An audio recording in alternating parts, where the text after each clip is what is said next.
الحمد لله نحمده ونصلي على رسوله الكريم وعلى آله وأصحابه ومن تبعهم بإحسان إلى يوم الدين أما بعد أعوذ بالله من الشيطان الرجيم بسم الله الرحمن الرحيم الحج أشهر معلومات فمن فرض فيهن الحج فلا رفث ولا فسوق ولا جدال في الحج وما تفعلوا من خير يعلمه الله وتزودوا فإن خير الزاد التقوى واتقون يا أولي الألباب۔ حج کے مہینے مقرر ہیں، اس لیے جو شخص ان میں حج لازم کر لے وہ اپنی بیوی سے میل ملاپ کرنے، گناہ کرنے اور لڑائی جھگڑے کرنے سے بچتا رہے۔ تم جو نیکی کرو گے اس سے اللہ تعالیٰ باخبر ہے، اور اپنے ساتھ سفر خرچ لے لیا کرو، سب سے بہتر توشہ اللہ تعالیٰ کا ڈر ہے، اور اے عقل مندو مجھ سے ڈرتے رہا کرو۔ حج کے مہینے وہ یہ ہیں: شوال، ذی قعدہ اور ذوالحجہ کے پہلے 10 دن۔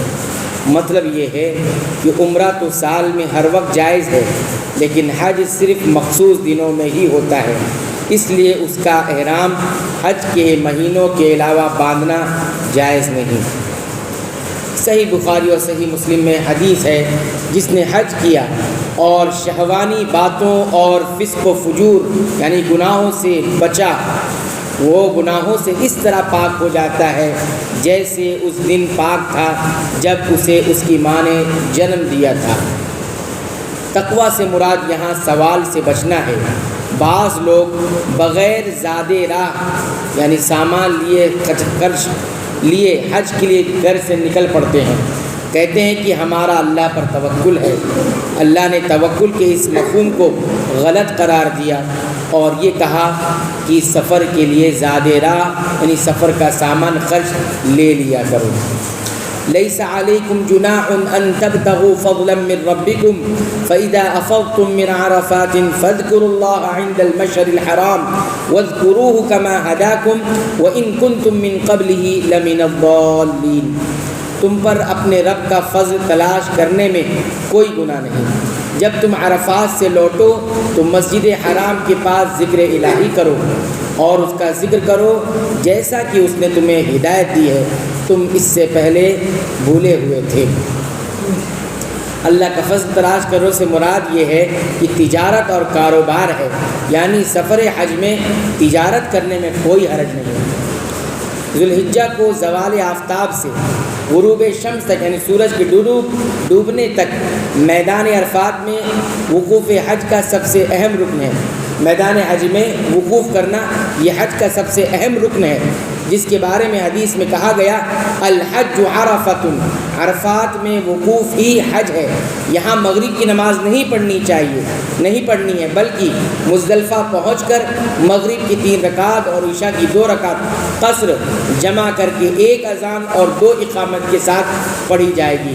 مزدلفہ ہی کو مشعر حرام کہا جاتا ہے کیونکہ یہ حرم کے اندر ہے۔ یہاں ذکر الہی کی تاکید ہے، یہاں رات گزارنی ہے۔ فجر کی نماز غلط یعنی اندھیرے میں یعنی اول وقت میں پڑھ کر طلوع آفتاب یعنی سورج کے نکلنے تک ذکر میں مشغول رہا جائے۔ طلوع آفتاب کے بعد یعنی سورج کے نکلنے کے بعد منا جایا جائے۔ ثم افیضوا من حیث افاض الناس واستغفروا اللہ ان اللہ غفور رحیم۔ پھر تم اس جگہ سے لوٹو جس جگہ سے سب لوگ لوٹتے ہیں، اور اللہ تعالیٰ سے بخشش طلب کرتے رہو، یقیناً اللہ تعالیٰ بخشنے والا مہربان ہے۔ مذکورہ والا ترتیب کے مطابق عرفات جانا اور وہاں پر وقوف کرنا، ٹھہرنا، وقوف کر کے واپس آنا ضروری ہے، لیکن عرفات چونکہ حرم سے باہر ہے اس لیے قریش مکہ عرفات تک نہیں جاتے تھے بلکہ مزدلفہ سے ہی لوٹ آتے تھے۔ چنانچہ حکم دیا جا رہا ہے کہ جہاں سے سب لوگ لوٹ کر آتے ہیں وہیں سے لوٹ کر آؤ، یعنی عرفات سے لوٹ کر آؤ۔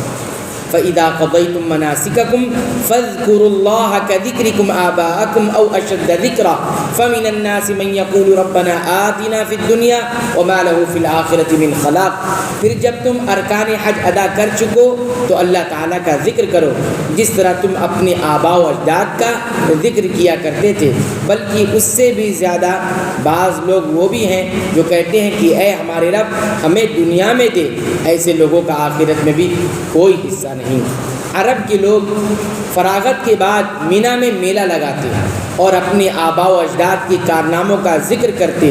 مسلمانوں کو کہا جا رہا ہے کہ جب تم 10ویں ذی الحجہ کو کنکریاں مارنے، قربانی کرنے، سر مڈانے، طواف کعبہ اور سعی صفا اور مروہ سے فارغ ہو جاؤ، اس کے بعد جو 3 دن مینا میں قیام کرنا ہے وہاں خوب اللہ کا ذکر کرو، کیونکہ جاہلیت میں تم اپنے آباء و اجداد کا تذکرہ کیا کرتے تھے۔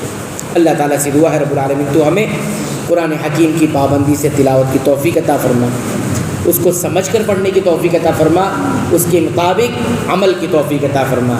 اے اللہ تو ہمیں بخش دے، ہمارے والدین کو بخش دے، تمام مسلمانوں، مومنوں، اہل توحید کی مغفرت فرما دے، آمین۔